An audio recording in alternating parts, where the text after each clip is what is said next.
All right. Good morning, good morning, good morning. Oh, this is interesting. Okay, it says I'm live, but it also looks like it's having some trouble picking up my camera. What's up with that? Oh, there it goes. You guys, there is such a delay between me and the actual live stream that it freaks me out every time. Hello, everybody. I am so happy to see you today.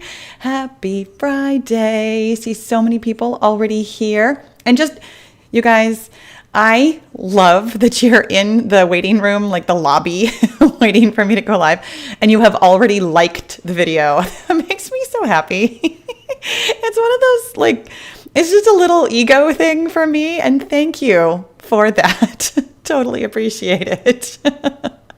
All right. So, welcome to my new live setup. This is very different and very interesting for me. I invested in new equipment so that I could be a little bit more professional with my live streaming, right? Like I've got my fancy mic. It's actually on like a boom arm. I don't know if I should mess around with it, but I'm going to. It's on a boom arm. I have like fancy lights. I got a screen behind me so that my family can walk around and do what they're doing and not make it look like, you know, I'm just at home doing my life stuff.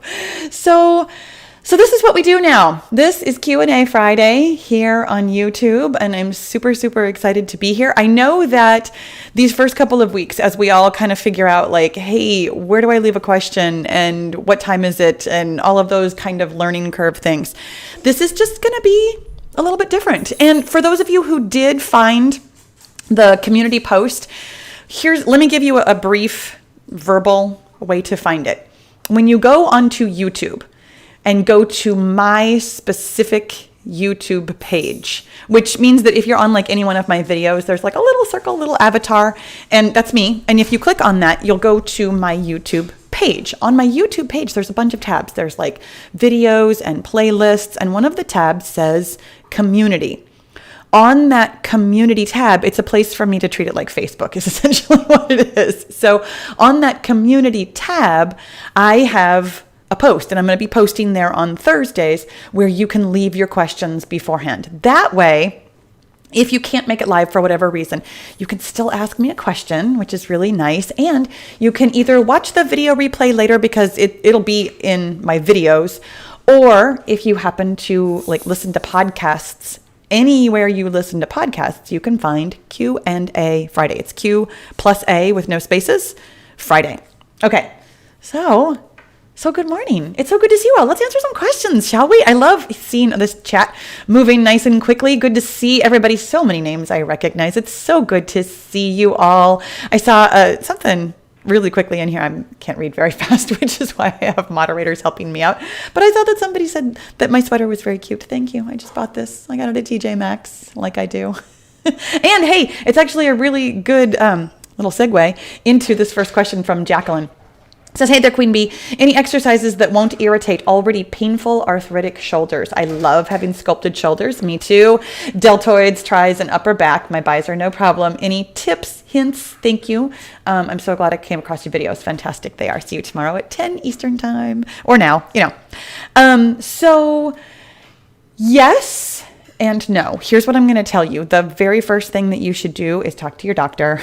I know you know that I was going to say this, but I'm going to say it anyways, and that's why I'm going to say it. When you have any kind of pain, truly any kind of pain, talk to your doctor and then have a referral to physical therapy. Here's the thing. The physical therapist, even more so than your doctor, I'm assuming you have to see your doctor first to get some kind of diagnosis and to be referred to your physical therapist. That's how it works here with my particular health insurance. I have no idea if that's always the way it is, but that's why I say it that way. When you go see the physical therapist will tell you exactly what you need to be doing for your particular shoulders.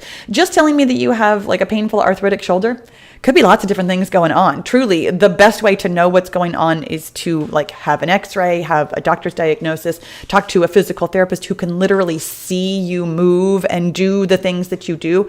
Your range of motion is yours. It's personal. It belongs to you, and it's going to be based on your pain and your particular areas of arthritis and all those kinds of things. So your physical therapist being able to visibly see you and see whatever kind of diagnostic tools you've had is going to be the best one to help you figure out exactly which exercises are best for you. And those exercises, I mean, they're going to keep you as strong as you can be and help you get as much definition as you can. And your physical therapist, again, can tell you, okay, these are the exercises that can help you with this. These are the exercises that can help you with that.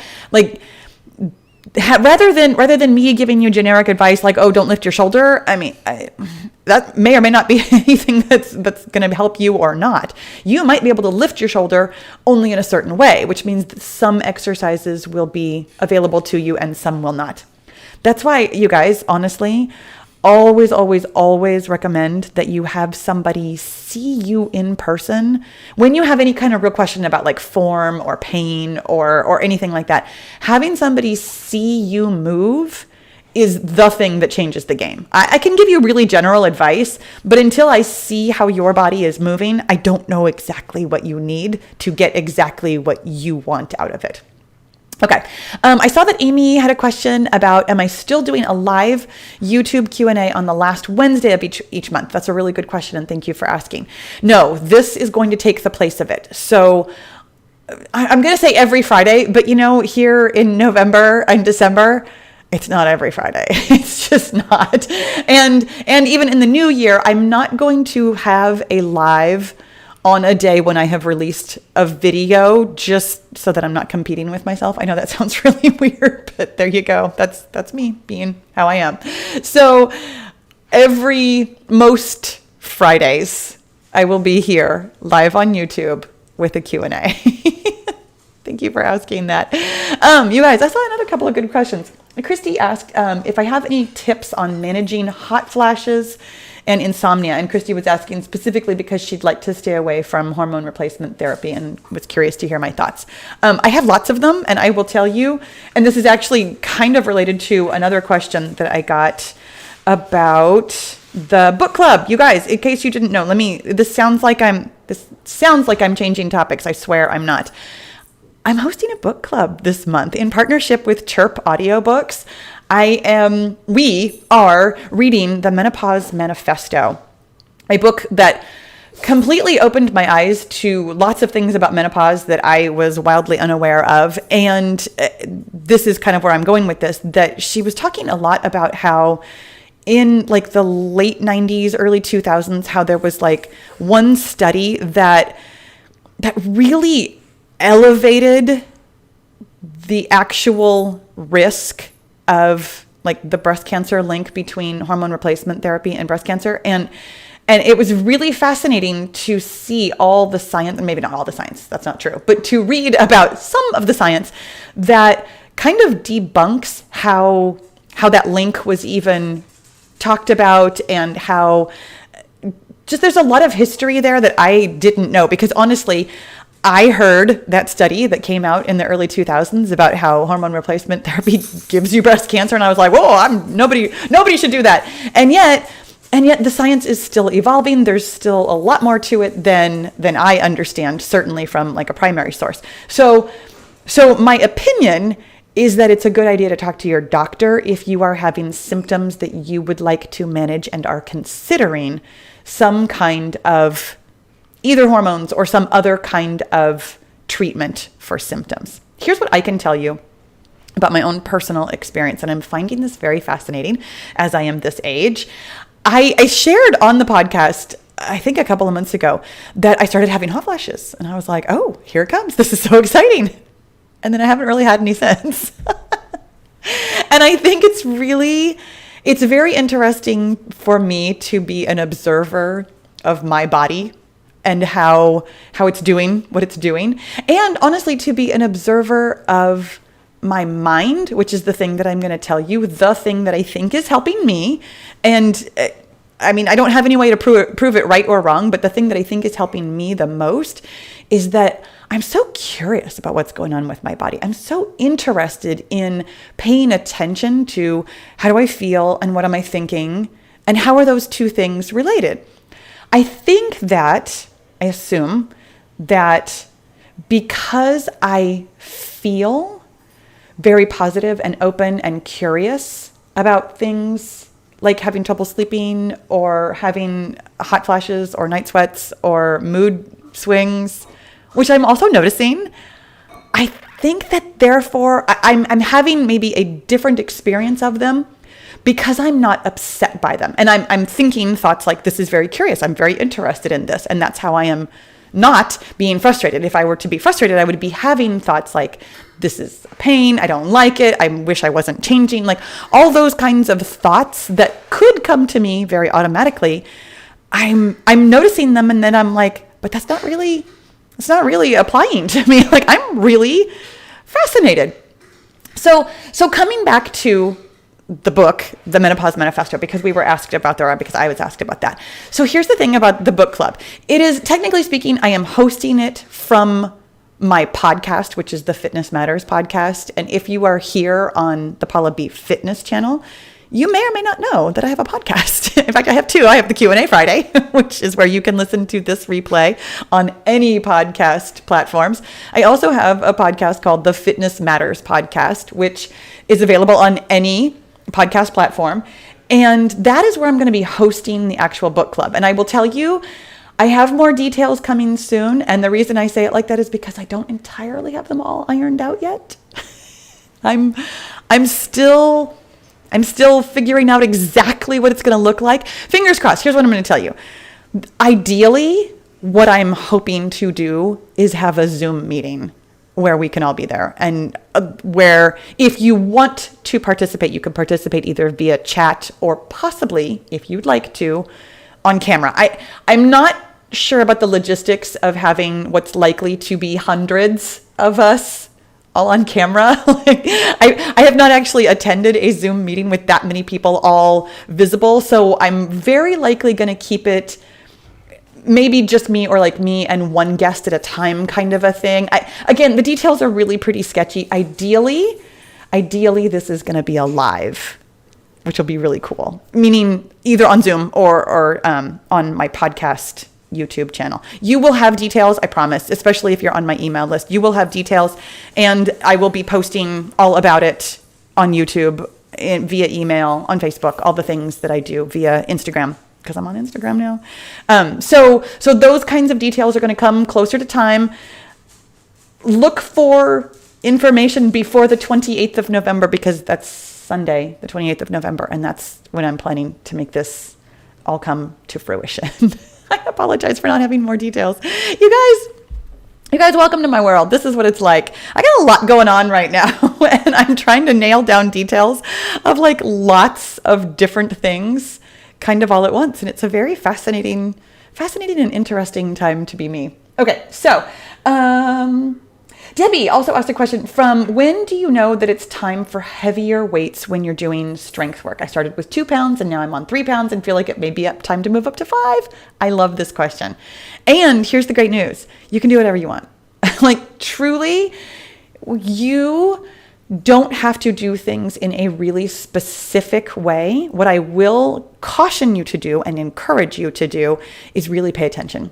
The way to do it wrong would be to get injured. So anything that doesn't injure you is completely fine. Going up in weights is super, super interesting and fun to do. And I think lots of us feel like, okay, if I go up in weights, then I have to go up in weights for everything, all the time, across the board. Like if I'm at 5 pounds, then I'm always at 5 pounds. And here's the great news. You can be at 5 pounds for like 1 or 2 exercises. You can be at 5 pounds for all the exercises on one day, and then maybe not the next time you do strength training because you're not feeling it. You can do whatever feels right. And this is what I so encourage you to pay attention to. What feels right? What feels good? What feels good today, really specifically? Because what feels good tomorrow or yesterday or 5 weeks ago or 5 years ago may or may not feel right today. So paying attention to what feels good to you right now, that is what is good for you right now. And then you can kind of play with it and figure out, like, do I want to do this all the time? Do I want to do this sometimes? Was this just good today? Is this like a still kind of what I would call a push day once in a while that I really need to recover from? Paying attention to all the signals that your body is sending you is honestly, it's my favorite part of being fit. Learning to listen to your body and then doing what it's asking. That's why we get fit, to have a really good connection with ourselves, with our bodies. So have fun with this. Like, enjoy the fact that you get to do whatever you want to do and play with it and enjoy getting fitter and stronger. And this kind of actually leads into another question that was talking about, do I need to lift heavy to build muscle? And then not related, but is 10,000 steps a day really necessary if you already strength train and incorporate cardio? Let me answer the first question first. So I'm going to encourage you to define exactly what you mean by building muscle. And I know that that sounds really funny, but here's the thing.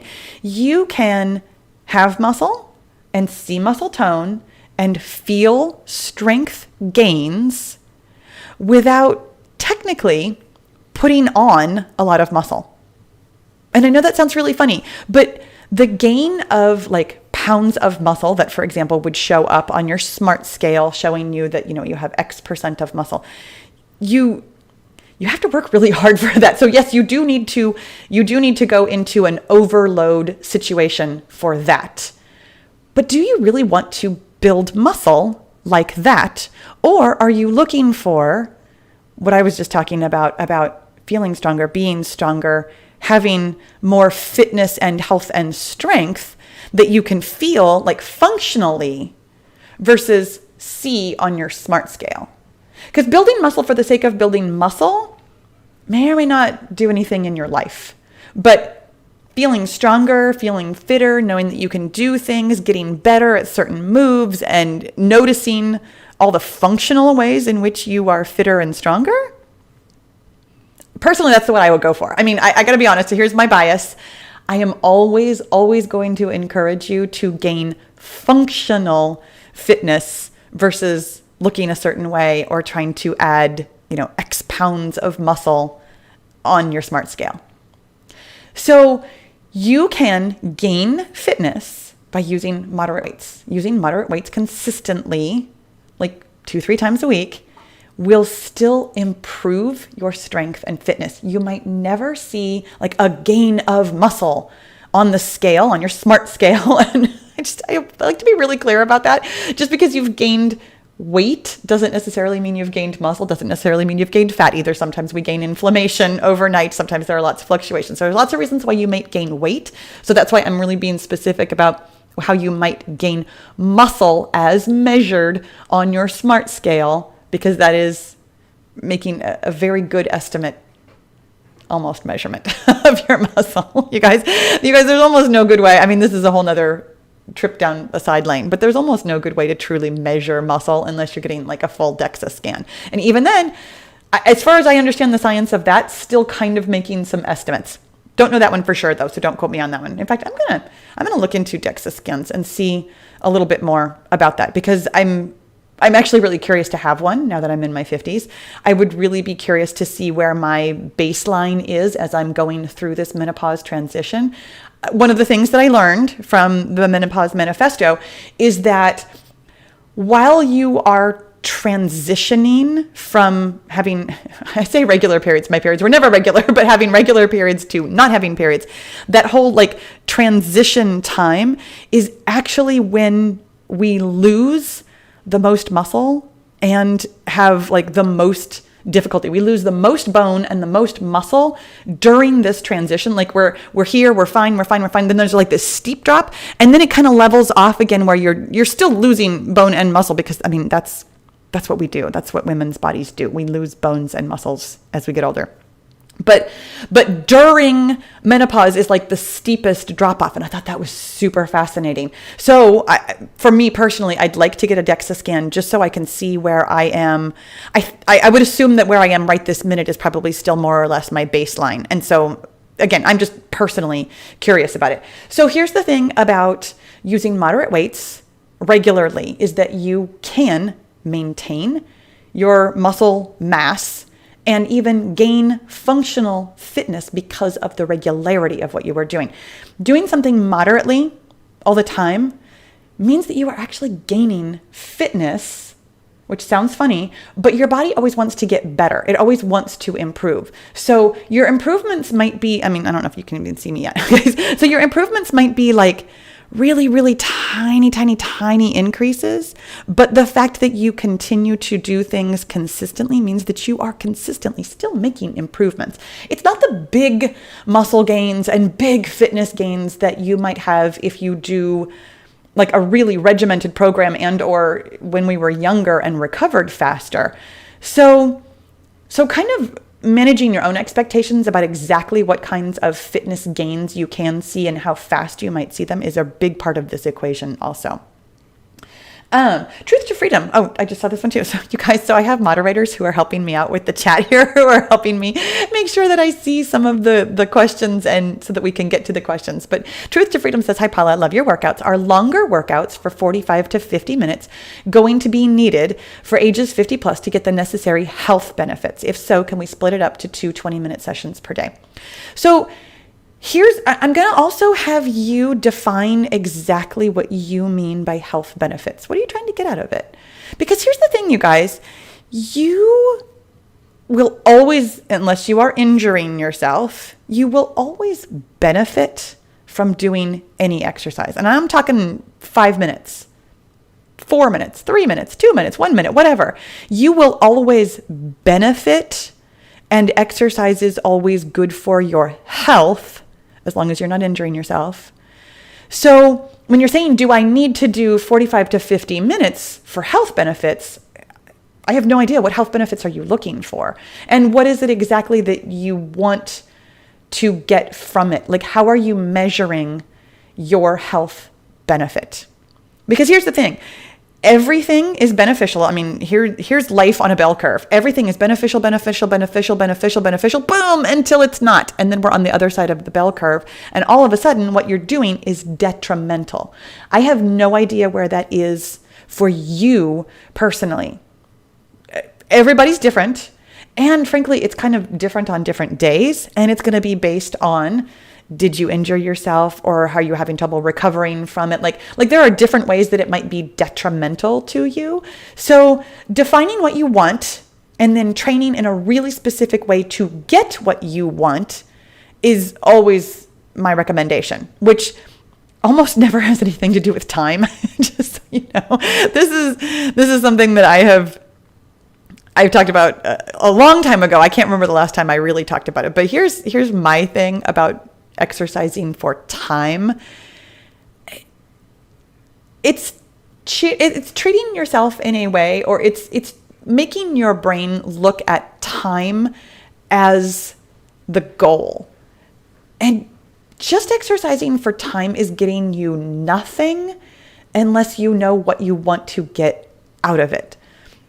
So if you know, okay, I have a family history of heart disease, so I want to make sure that I'm getting, like a recommended amount of cardiovascular work during the week. Well, then, that's why I make 23-minute videos, just so you know. 23 minutes, 7 days a week, gets you to that 150 minutes that is recommended by the CDC. So to me, that's what I would recommend. But is there something really specific that you want to get out of, like your strength training, like we were talking about with building muscle? Is there something that you would like to get out of your cardiovascular work, like health benefits? And again, how are you going to measure that? When you know what you want and you have a way to measure it, that will inform how you get it versus just banging my microphone here, but versus just kind of randomly choosing an amount of time that you're going to work out. And okay, here's my personal bias against working out for time.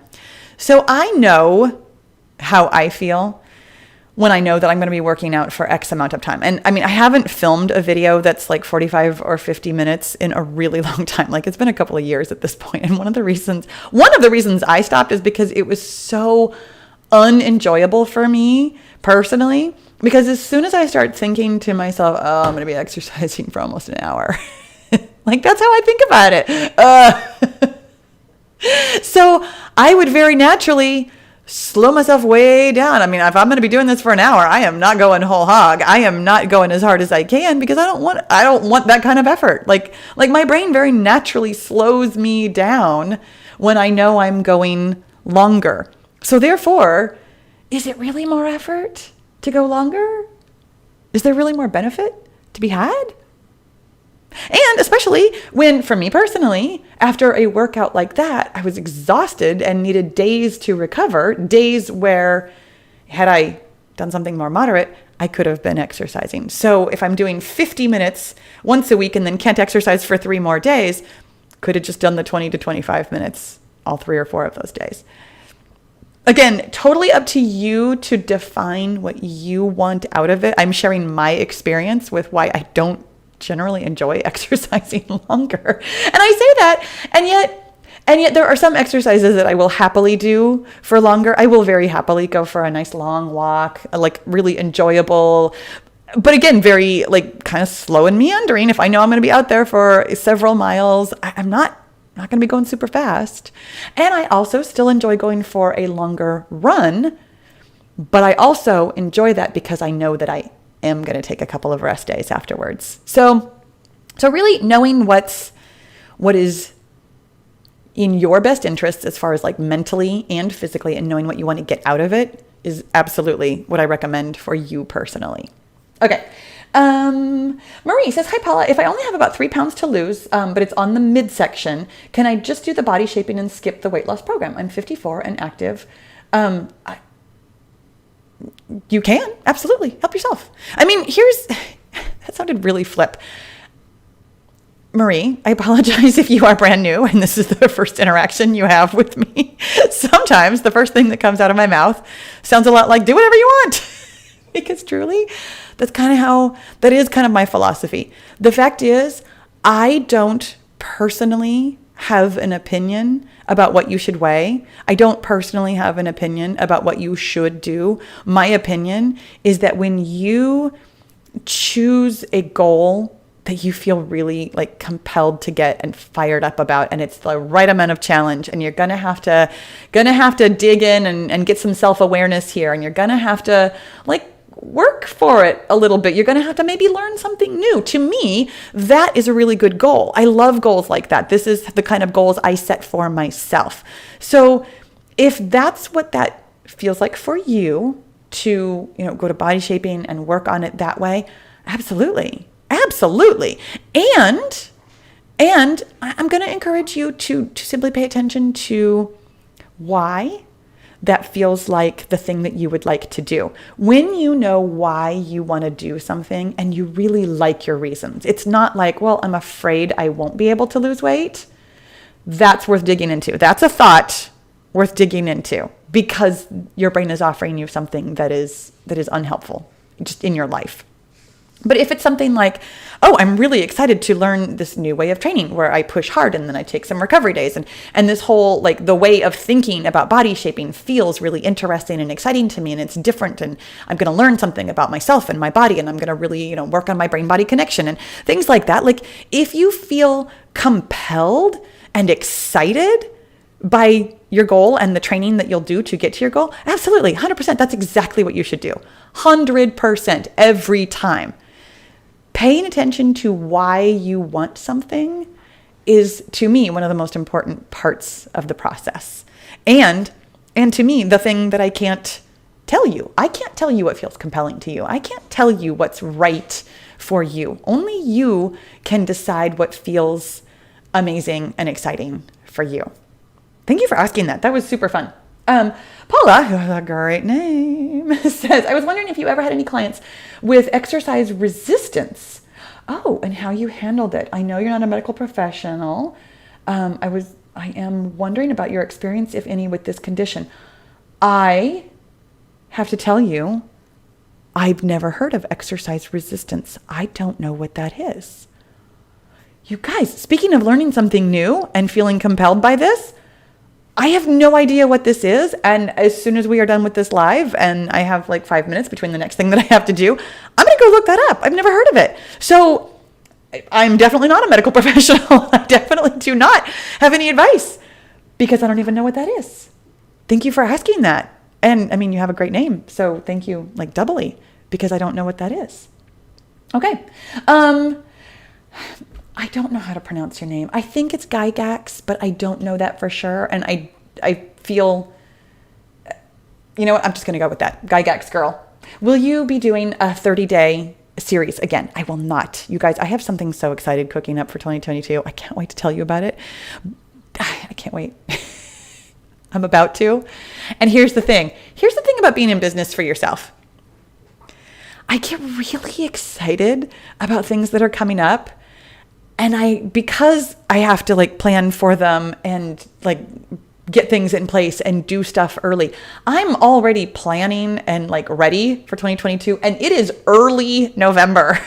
I don't want to start telling you about stuff and then having you be like, okay, well, now I'm not excited for December, because frankly, December is going to be really awesome too. I just recorded those videos. I'm very excited about December. Very, very excited about December. I think you're really going to like the workouts. So no, I'm not planning on doing another 30-day because I have so many other fun things going on. Yeah, that was a good question though. Thank you for that. Blue Skies says, why is it important to do a cool down after exercise? And why is it important to bring your heart rate down slowly? This one is going to be a little bit more technical than I have the expertise to really explain. Here's what I understand about bringing your heart rate down slowly. It's not like dangerous for everybody. It's not one of those things like, oh my gosh, if your heart rate just starts to come down slowly, you're going to die. Like that is otherwise I would have a lot more cautions in place. Here's what I understand though about particularly people who might have conditions. I'm thinking really specifically about like high blood pressure conditions or conditions with your heart where you do need to be like exceptionally careful with making sure that you don't go up too high or too low at any one time, that you're, doing things carefully. For the general population, oh, thank you. Gygax girl said that I pronounced it right. Yay! Oh my gosh. I can't believe I got it right either, frankly, because I am notoriously bad at pronouncing names, like really bad. Okay, but the thing about cooling down, there's a couple of reasons why you want to. Number one is that it can actually be, there's the possibility of like cramping, and I don't understand the mechanics of it, so I apologize for like bringing up a topic that I don't fully explain to you. I know that if you have put forth a really hard effort and then just stop and do nothing, you have some potential of your heart rate / blood pressure going down too quickly, which means that you could faint. You have some risk of like muscle cramps. Again, I don't entirely understand the mechanics of that. There are things that can happen that can be scary / medically difficult / risky / just painful. I mean, really specifically, the cramping could just be painful. That is generally speaking going to happen to people who are putting forth a really hard effort as opposed to a moderate effort, like I tend to suggest for us at this age. I feel like this is something else I need to look up so that I can explain it better. You guys are doing a great job today of asking me questions that are like right on the edge of not really answerable by me. Thank you for that. I really appreciate it. And hey, speaking of cramping, actually reminded me, Kimberly asked a question about my calves are very tight and I often get cramps in my calves and my feet. What can I do to reduce the tightness and cramping as it can get quite painful? I'm sure it can. I have a lot of sympathy for that, actually. I don't generally tend to have cramping myself. My husband gets cramps a lot and sometimes he'll wake up in the night and like be in so much pain. And I know how disruptive that can be. I'm going to tell you just super quickly, I know you feel the tightness, but talk to your doctor just really, really quickly. Cramping really specifically, again, the medical part of it is just a little bit outside of my scientific understanding. Just check and make sure that there's no medical reason for the cramping. Really specifically, it might be some kind of like electrolyte imbalance. Electrolyte imbalances, on the not big deal side of things, they can cause cramping, but there are times when electrolyte imbalances can actually be dangerous. I would just check on that first. out of an abundance of caution, because I always have an abundance of caution, check with your doctor first. And with the doctor's go ahead, for tightness, I would recommend a foam roller. I always do. Foam rollers, they're the best. They really, really are. They can really help with muscle tightness. And it doesn't mean that you won't ever feel muscle tightness even when you use a foam roller, but it can help relieve some of the like really painful effects of muscle tightness, such as cramping. I was going to call it a secondary channel. I have a tertiary channel, which was actually quaternary because it was the fourth one that I made, that I don't upload to at all anymore. It's called Pahla B's Fit Tips. If you search for that on YouTube, or if you go on YouTube, like big broad YouTube, not just on my channel, if you go to YouTube and search for Pahla B foam roller, you'll find I had a series of 5 videos where I walked you through all kinds of foam rollering for your shoulders, for your calves, for your hips, for your back and your legs. So I recommend the series. I don't have an easy way to get to it because it's not on this channel. You guys, I have tried a lot of different things over the years to like disseminate information in a way that makes it easy for you to find. And here's what I've noticed. No matter how easy I try to make it, it's more complicated than I mean for it to be. It's tough that the more information I have out there, the harder it is for you to find the one thing that you really want to know. But hopefully that is helpful. Pahla B's Fit Tips is the name of the channel. And honestly, the only videos that I have on that channel, I think, are the foam roller ones. I'm trying to remember if I put anything else on there. I might have had like one other, I don't remember what it was though. I have no idea what it was, but the foam roller series is actually really good. It's really helpful. So, and it's more or less follow along so that you can really kind of dig in and feel what you want to feel.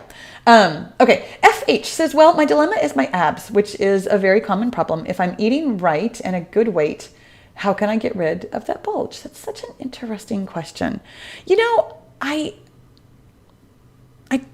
don't have a physical exercise answer for you.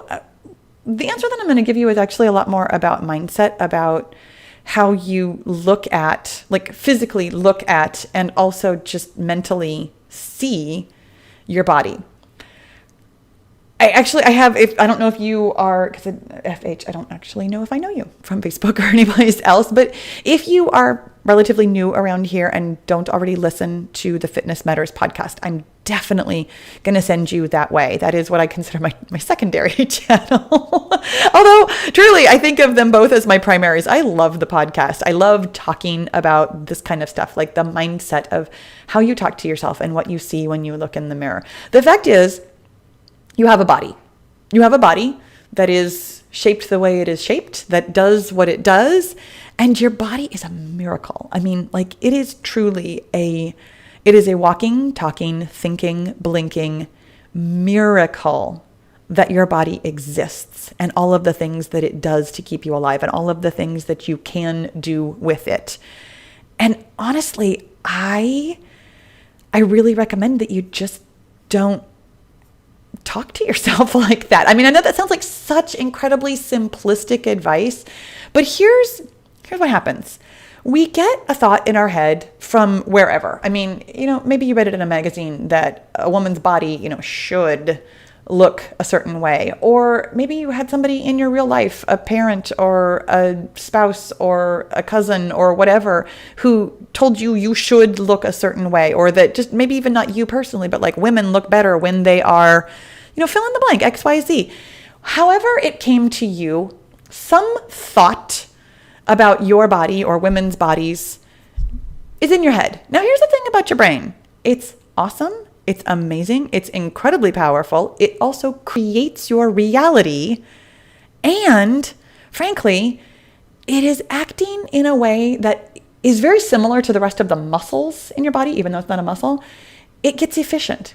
So your brain thinks a thought. It encounters, little or no resistance. So it just keeps thinking that thought over and over, over and over. And then And then because we didn't give it resistance the first time, we've heard it so many times, like kind of subconsciously, then all of a sudden it just sounds true. It just sounds like a fact. Oh, no. I have a bulgy stomach. No, I have a belly. You don't understand, Pahla. I have belly fat. I don't look good. You do look good though. You look great. You look amazing. Your body's a miracle. You have a thought that's just really, really efficient. And it keeps getting thunk because we don't question it. And this happens to all of us. Truly, this happens to all of us. This is what I do as a life coach and as your personal life coach with the Fitness Matters podcast. I encourage you to take a look at what's going on in there. What thought is that tells you that your body doesn't look like a miracle? You ever thought about that? Like, isn't that amazing that we could have any other belief?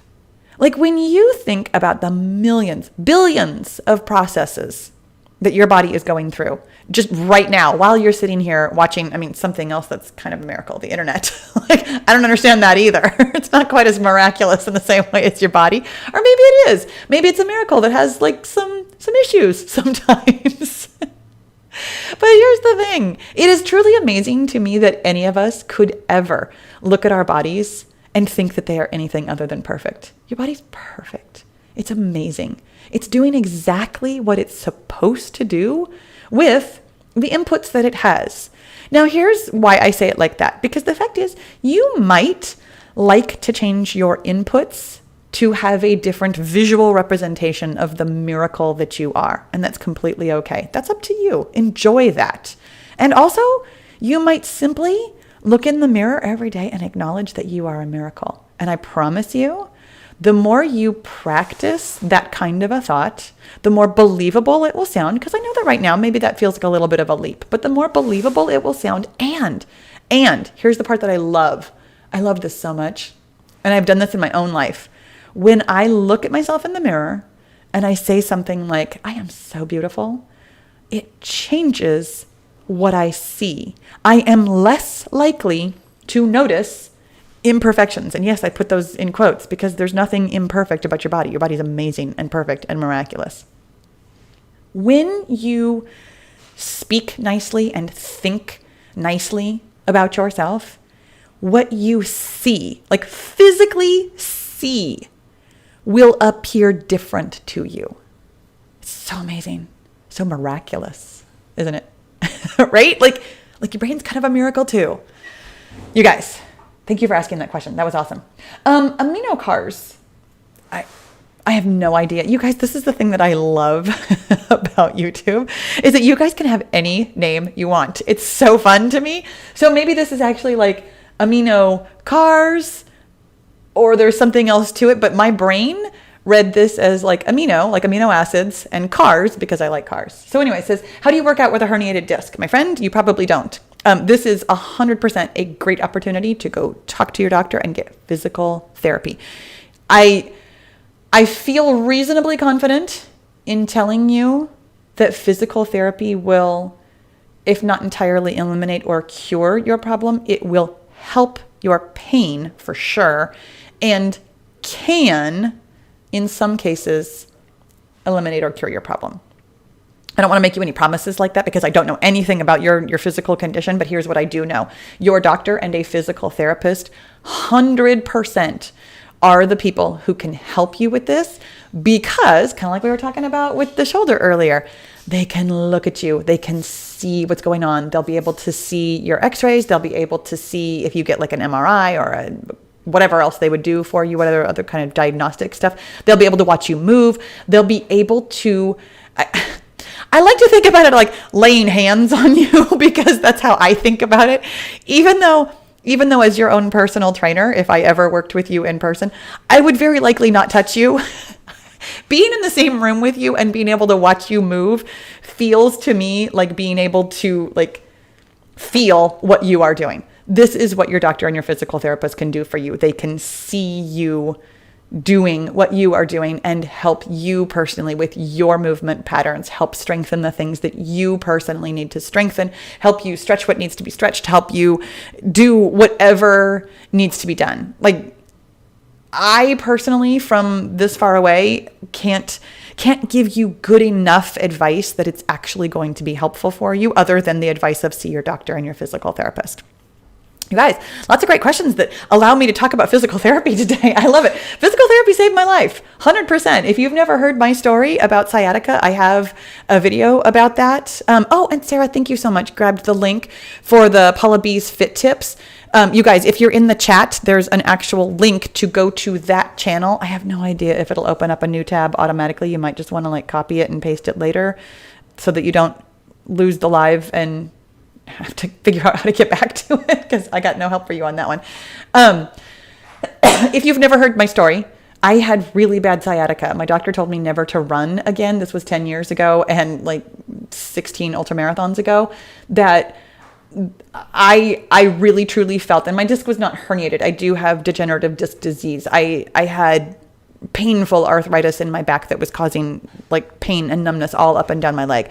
And I really, truly thought that was going to be the end of my exercising. Instead, it was the beginning of exercising in a whole new way. Doing the core strengthening, which is why I'm so adamant about pulling your core, take care of your core, do your core strengthening, all those kinds of things.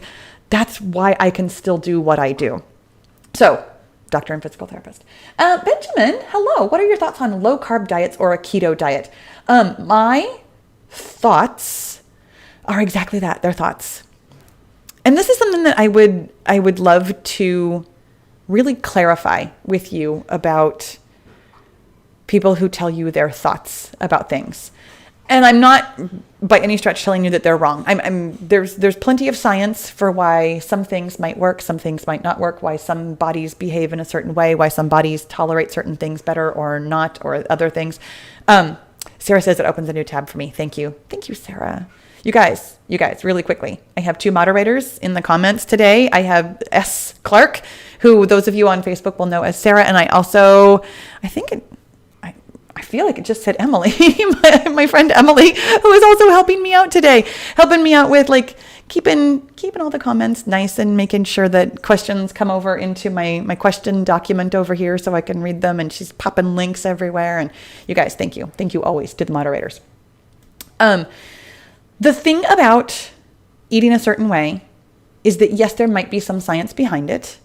And I mean, no, there not might be. There is science behind why eating some particular ways may or may not help you lose weight, help you achieve whatever kind of health goal you have.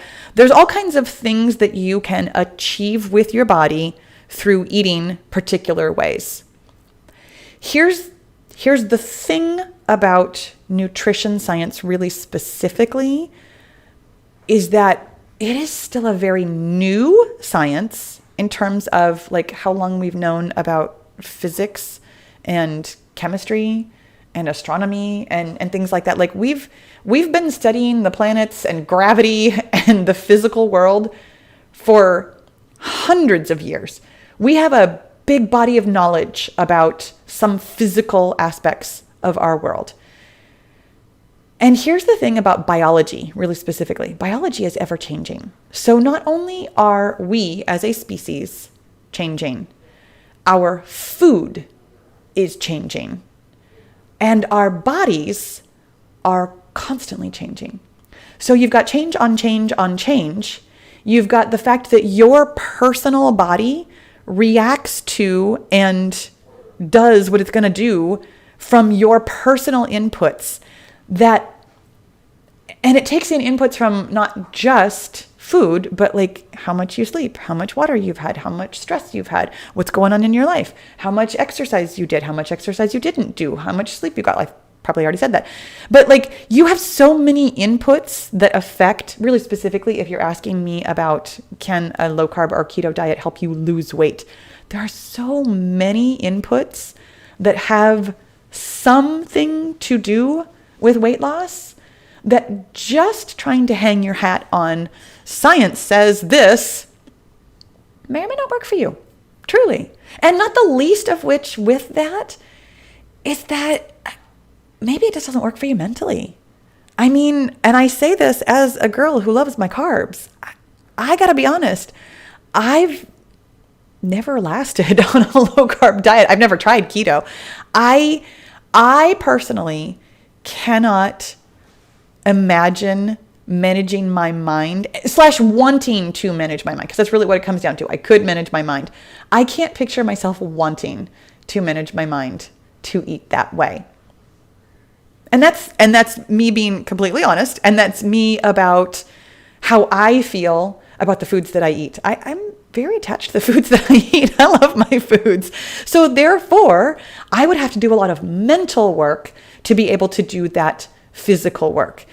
And that is why my philosophy is that what works for you is what works for you. And the reason it works for you is because you think it's going to. For lots of people, they read about low carb, they read about keto, and they're like, oh, thank goodness, this is exactly what I'm looking for in my life. And for some people, they look at low carb or keto and they're like, oh, I could never do that in a million years. Either way, whatever you think about it, you are correct. Your thoughts create your reality. They create your life. It's amazing, right? Your brain is that powerful. Okay. Lindsay says, do you need to lift heavy to build muscle? Oh, I feel like we kind of answered that. I'm going to come back to it again because I would love to talk with you about that some more, about building muscle. Because the thing about building muscle is that the reason I'm going to answer this question is because we don't build muscle as fast or as easily as we think, especially us women of a certain age. Your body had a time, basically before you were 30 years old. I'm so sorry to say that, because I gotta be honest, I have made more fitness gains long after I turned 30 than I did before I was 30. So for me, I feel like your 40s are the time when you have the most fitness gains. But truly, before you were 30 was when everything was basically the most efficient that it was ever going to be in your life. And then after that, not that we've all, come downhill. Excuse me. Oh my goodness. I can tell I've been talking for a while. But your body is less efficient. It just is. That's the nature of things. That is what happens as we get older. I mean, truly, that is what we mean when we say that we die of old age. We die of inefficiency. Your body is just not efficient anymore, and it stops doing processes the way that it's supposed to do processes. So one of the processes that your body is not doing as efficiently as it was when you were younger is that it's not building muscle as efficiently as it was before. And your ability to, like, all of the mechanisms that build muscle, meaning like pushing really hard, lifting very heavy, and then recovering, those processes in and of themselves are also slightly less efficient than they used to be. Like, you take longer to recover. You just do. That is, again, the nature of things. It is more difficult to build your efficiency at lifting the heavier weights. So yes, you can, if your goal is to build muscle for the sake of having muscle, you need to lift heavy in a way that is heavy for you. And I'm trying to think of how to put this. You don't have to lift in a way that pushes you beyond what you're capable of doing. And this is kind of what we were talking about earlier. Like, you will gain functional strength and fitness, therefore muscle, from lifting moderate weights consistently. So no, you don't have to lift heavy to build muscle. That's really good. I like trying to figure out how to explain that in a way that makes sense to all of us, because I know how many messages there are out there, and they are messages, frankly, from younger people about how you have to go hard, you have to lift heavy, you have to push. And those messages just don't apply to us anymore. Your body is less efficient at doing things than it used to be. The rules are different for us now. And it doesn't mean that you can't lift heavy. I'm certainly not telling you that. I'm just saying that you don't have to do the things that younger people do or did do to get that kind of fitness. What you really have to do, truly, is just kind of know your own body and work with what you've got in order to get the most benefit out of what you're doing. Okay. Oh, Mary says, for triangles, it looks like your toes are pointing forward. I turn my toes out for comfort. Is it better for toes to face forward? I hated triangles, but I love them now and realized my weights were too heavy. Isn't that interesting? Sometimes that's all it takes. It's like, okay, well, this is hard, so I don't like it. And I mean, to be fair, sometimes something that is difficult, I enjoy it even more because it's just the right amount of challenge. You never know. So here's the thing about toes out or toes forward. I personally prefer toes forward because toes out is a very slight, it's a compensation. Doesn't mean it's wrong. It means that that's the way that your body moves. This is, you guys, this is why when we talk about form questions, it's a really good idea to actually talk to a trainer who can see you and watch you do not just the one exercise, but like a lot of different exercises to see how your personal body moves. Because there are some reasons why your body might move a certain way, and that will affect like exactly which way your body creates an adaptation. For me personally, I happen to know that the weak part, I mean, the less strong, I don't like to say weak. Weak just doesn't, I mean, it sounds like I'm insulting myself, and I am not weak. Trust me, I'm very strong. The less strong part of my glutes are the outer parts. So when in doubt, I try really hard to work the outer parts of my glutes. As you turn your toes out, you're bringing the work a little bit more into like your interior glutes, if you want to think about it that way. You have different gluteal muscles and they do different things. When I keep my toes forward, that keeps the work up in my, you guys, my outer butt. Okay. So therefore, when I'm thinking about it that way, I know that that is the part of my butt that I am training, and I'm doing that on purpose. The fact is, a triangle really specifically is working your entire hip complex. Truly, it's working everything. It's working your whole hip girdle. It's working your inner and outer thighs. It's working your abs and obliques. It's working a lot all down the sides. So for me personally, I very specifically keep my toes forward to kind of fine tune that work. Totally depends on what you want or need to get out of it. And you will know that best for yourself by kind of playing with it a little bit. What does it feel like when you point your toe forward? What does it feel like when you point your toe out to the side? Just because it feels easier doesn't necessarily make it better for you. Sometimes when something feels more difficult, it's because that's the part of our body that needs more strength. But again, be really careful about that, because what you might do instead of simply, challenging yourself is you might injure yourself. Because, I mean, I'm thinking really specifically about triangles. Okay, so let's say that you point your toe in and then you're trying to get down as far as you normally do when you've got your toe pointed out. That could absolutely lead to an injury, because that slight change will change which muscles are working. And if all of a sudden you're working muscles that are not as strong as the others, then going down that far and trying to move it as much could lead to an injury. Just going to be like really, really careful with that. I mean, when in doubt, you guys, excuse me, when in doubt, pay attention, right? Like just really listen to what your body is telling you. How does this feel? How is this going to feel tomorrow? What's going on with me? Always, always, always a good idea to pay attention to that. Okay, you guys. Oh goodness. Okay. So I've got a couple more questions, but I've really only got time to answer one. So let me see if I can answer this one relatively quickly. It's from Sarah, and it says, does some kind of checklist exist to define moderate? Oh my gosh, I love this so much. Some specific factors and indicators to assess the level that I'm working at. Yes. And having just filmed the December videos, I'm going to tell you that we actually talk about it. I don't remember which video it was exactly, but I remember that we did talk about it.